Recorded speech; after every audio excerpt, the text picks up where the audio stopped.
LDS, definitely a growing technology. SelectConnect, we've invested a great deal in this technology. We believe in it.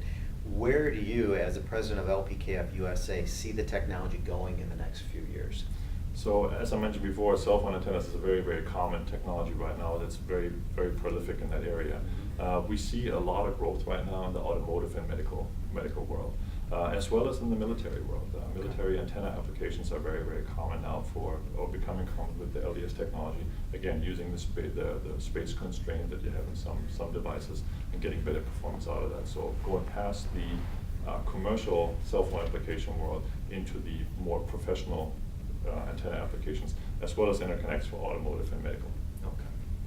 And then along with that, you mentioned the space constraints where a lot of people are utilizing the LDS technology. What kind of benefits do you get with laser direct structure? The true benefit is that if I may use a part like this here, the plastic carrier that we probably have in many applications today, this is an automotive application here. Plastic carrier is, we need this anyways right now, but then we have to add a circuit board to it, we have to add wiring and connectors and put all these things together.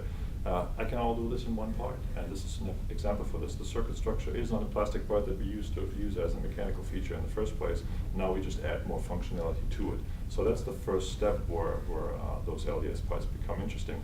But then we can drive it a step further. We can actually create parts like you see this antenna here, for example. This is a part that just can't be made with a flex circuit because you can't bend a flex circuit in multiple dimensions at the same time. This is truly 3D. So if you want a three-dimensional antenna, there's no other or no better way to do this right now. Okay.